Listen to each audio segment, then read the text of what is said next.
Varicose veins కి సరైన చికిత్స కోసం సంప్రదించండి ఎవిస్ హాస్పిటల్. నమస్తే రమగారు. నమస్తే జయ. రమగారు, జ్యోతిష్యాలు చెప్తూ ఉంటారు కదా, మనం కూడా చెప్పించుకుంటూ ఉంటాం చాలామంది.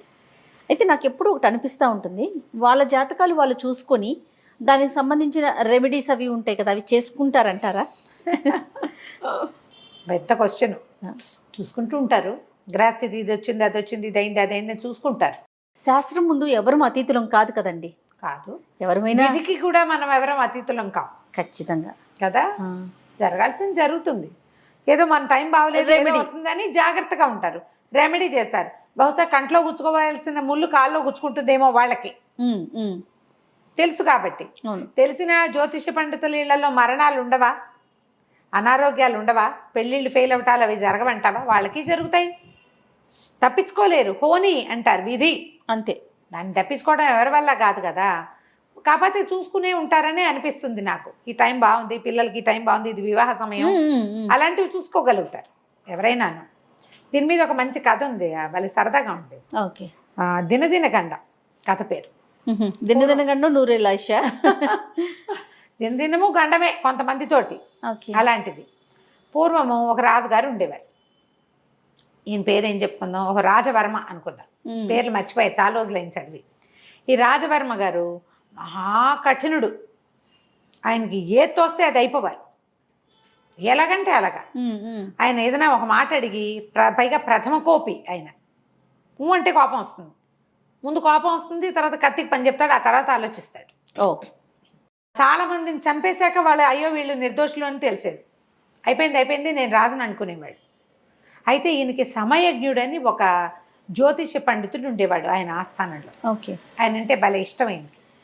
ప్రతి పనికి ఏమండి సమయజ్ఞుడు గారు ఎలా ఉంది మన పరిస్థితి అని అడిగేవాడు. ఆయన ఏదో లెక్కెట్టు బాగుంది ప్రభు చెయ్యండి అనేవాడు. చేసేసేవాడు. ఈయన చెయ్యొద్దు అంటే ఆయన కోపం వస్తుందని భయంగా ఉండేది. అది నచ్చినా నచ్చకపోయినా చేసేసుకోవాలి. కొంచెం ముందు వెనకగా చెప్పేవాడు, ఒక వారం ఆగి చేస్తే బాగుంటుంది అలా చెప్పేవాడు.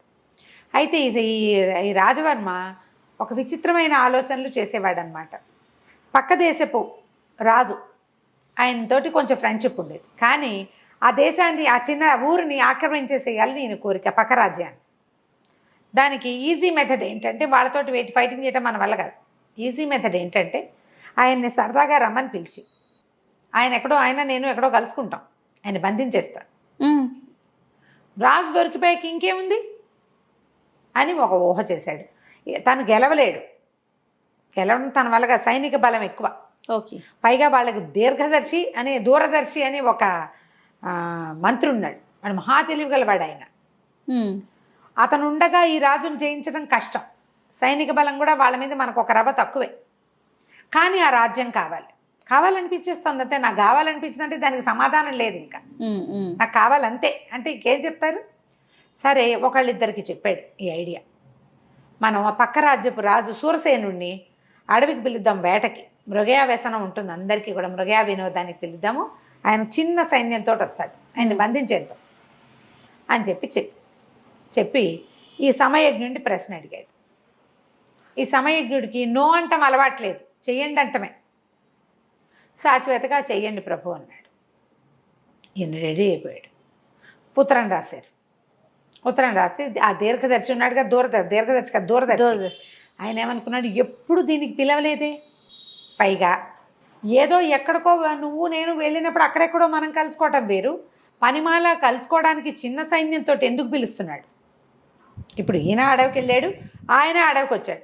హర్రే మీరా వచ్చారా అంటే సరిపోతుంది. అంతేగాని నువ్వు మృగ వినోదం కోసం రా అని ప్రత్యేకంగా ఒక రాజుని ఇంకో రాజు ఎందుకు పిలుస్తాడు. ఇందులో ఏదో లొసుగుందని ఆయన ఏం చేశాడు, పెద్ద సైన్యాన్ని పంపించాడు. వీళ్ళకి తెలీదు. వీళ్ళు ఎదురుపడి ఆయన బంధించగానే ఆ మొత్తం సైన్యం అంతా వీళ్ళ మీద పడి చిత కొట్టేశారు. కొట్టేసి ఈయన్ని కట్టేశారు. సరదాగా చేశానని చెప్పలేకపోయాడు. సరదాగా చేశామని ఎట చెప్తాడు. అదే కదా. అక్కడి నుంచి నానా గోల అయింది. చాలా బతిమలాడి మీ జోలికి రాను, ఇంకెప్పుడు రాను అని చాలా బతిమలాడుకున్న మీదట ఆయన స్నేహంగా ఉత్తరం రాసి బంధించామన్న పేరు మనకి లేకుండా ఉంటుంది.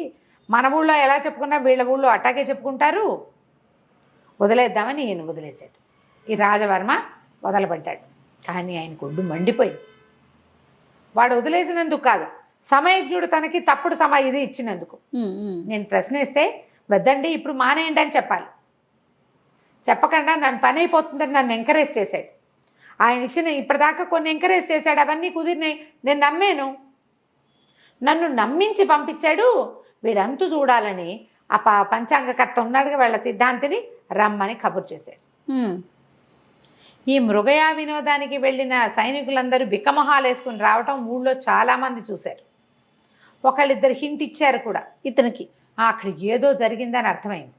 వస్తూ వస్తూ తను పిలుచుకొచ్చిన సైనికుల్ని, ఏరా అబ్బాయి ఏమైందిరా రాజుగారు వెళ్ళిన పని అంటే, అంతా పశ్చాపుస్యమైందండి, దెబ్బలు తిని చావులు తప్పి కన్ను లొట్టపోయి వచ్చాం, కాస్తుంటే దొరికిపోయేవాడే అని ఒకడు చెవిలో ఊదాడు. వాడు ఎప్పుడో పూర్వాశ్రమంలో ఎంతో జ్యోతిష్యం చెప్పించుకుని బాగుపడ్డవాడు. ఆయన ఏం చేశాడు, అమ్మాయి ఇది లోపల పెట్టుకున్నాడు. ఇప్పుడు రాజు తనని ఏం చేయడానికి పిలిచాడో ఆయనకు అర్థమైంది. తెలివి జ్యోతిష పండితులకి ఉండాల్సింది ఏమిటి, సమయస్ఫూర్తి, తెలివి. అంతే, ప్లాన్డ్గా చెప్పాలి కదా. అక్కడి నుంచి వెళ్ళాడు. వచ్చిన తర్వాత ఆ రాజుగారు, రా సమయజ్ఞుడు ఎలా ఉన్నావు ఏమిటి అని చెప్పి కూర్చోండి అని కూర్చోబెట్టాక, ఏమండి సమయజ్ఞుడు గారు మీరు ఎప్పుడూ నాకు జాతకం చూస్తారు, ప్రశ్నలు చెప్తారు కదా, ఏనాడైనా మీ జాతకం మీరు చూసుకున్నారండి అన్నాడు. గుండెల్లో రాయబడింది. అర్థమైంది. చూసుకోకేం ప్రభు, చూసుకుంటూనే ఉంటాం, మాకు తెలియనివా ఇవన్నీ అన్నాడు. అయితే మీకు ఆయుర్దాయం ఎంత ఉందండి అని అడిగాడు. ఈయన లెక్క ప్రకారం ఈయనకి ఇంకో 20 ఏళ్ళు ఉంది. ఆ 20 ఏళ్ల తర్వాత ఒక మార్గం ఉంది, అది తప్పించుకుంటే ఇంకో 20 ఏళ్ళు కూడా 90 దాకా బతుకుతాడు ఆయన, 50 ఏళ్ళ వాడు. బాగా ఆలోచించి, ఆయుర్దాయానికి ఏముంది ప్రభు, జ్యోతిష్యానికి పార్వతీదేవి శాపం ఉందండి, పూర్తిగా నిజం కాదు, పూర్తిగా నిజం అవ్వదు, కాకపోతే ఒకటి ఉందండి, నాకు ఆయుర్దాయం ఎప్పుడైనా తీరిపోవచ్చు, ఎప్పుడైనా పోవచ్చు, ఇవాళ పోవచ్చు, రేపు పోవచ్చు, ఎల్లుండి పోవచ్చు. కాకపోతే ఏంటంటే నేను చనిపోయిన 10 దినాల్లో నేను ఆశ్రయించిన ప్రభువు చనిపోతాడని ఒక ఇది ఉందండి నా జాతకంలో. అందుకని నేను చాలామంది పిలిచినా వెళ్ళనండి, మిమ్మల్నే ఆశ్రయించుకుని ఉన్నాను. మీరంటే పరాక్రమవంతులు, శౌర్యవంతులు, నేను ఎక్కడికైనా వెళ్తే మీకేమి ఇబ్బంది వస్తుందని ఎక్కడికి వెళ్ళను. ఓహో అనగానే నేను గుండెల్లో రాయబడింది రాజుగారికి. వీడిని కనుక ఇప్పుడు వేసేసామనుకో మనం, ఆయన ఓ 10 ఏళ్ళు ఉందండి, 15 ఏళ్ళు ఉందండి, 20 ఏళ్ళు బతుకుతండి, నేను 90 ఏళ్ళ దాకా బతుకుతానండి అనగానే మెడ కోసేసి ఇప్పుడు చెప్పు అందామనుకున్నాడు. ఇప్పుడు వీడు మెడ కోస్తే ఆయన ఇంకో వాక్యం చెప్పాడు, నేను చచ్చిపోయిన 10 రోజుల్లో ప్రభువు చచ్చిపోతాడు అని. ఈయన ఆశ్రయించిన ప్రభువు ఎవరు? ఆయనే కదా, తను. నేను దొరికిపోతా కదా. అందుకని సరే అలాగండి, చాలా బాగుంది, ఈసారి మీరు చెప్పిన పని బాగా అవ్వలేదు, మళ్ళీ కొంచెం చూసి ముహూర్తాలు అవి పెడుతుండండి, భారతీయ శాపం ఉంది కాబట్టి నా పని అవ్వలేదు అని అనుకుని, ఒరే సమయజ్ఞుడి గారికి శాలువా కప్పి ఇంట్లో దింపిరండిరా అని పంపించేసే.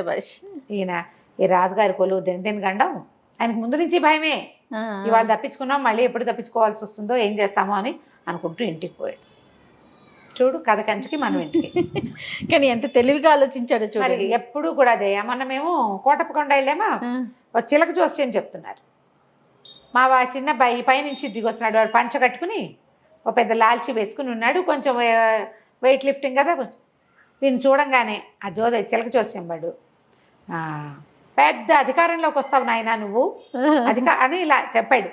ఇప్పుడు వీడు చక్కగా ఉన్నవాడికి నీకు అధికారంలోకి వస్తావు అలాంటివి చెప్పాడు అనుకో, ఇంట్రెస్ట్ వస్తుంది వాడికి, ఇంట్రెస్ట్, రాజ్యాధికారం వస్తుంది, నీకు పదవులు వస్తాయి, సంపాదన వచ్చేస్తుంది. ఇలాంటి భావాలు వినంగానే అయ్యేమిటో చూపించుకుందామని వెళ్తారు. అప్పుడు వాడు ఇంకా చెప్తాడు, అధికారం వస్తుంది, అది వస్తుంది, ఇది వస్తుంది, ఇక నా దగ్గర రాయి ఉంది, ఇది పెట్టుకో, అంతే చెప్పాలిగా. మరి కోటి విద్యలు కూటి కొరకే. జ్యోతిష పండితులు ఏం చేస్తారు, జాతకం చూసి ఏదైనా ప్రాబ్లం ఉంటే నువ్వు ప్రాబ్లం ఉంది పోతావు లాంటివి చెప్పరు. అవును కదా, నాయన ఇబ్బంది ఉంది, దానికి పరిష్కారం ఇది. ప్రయాణాలు అవి చేయబోకండి, ఈ సమయంలో ప్రయాణాలు చేయబోకండి, వివాహం ఈ సమయంలో చేయొద్దు, ఏదైనా వివాహం చెడుతుంది అని అంటే తెలివైన వాక్యాలు చెప్తారు.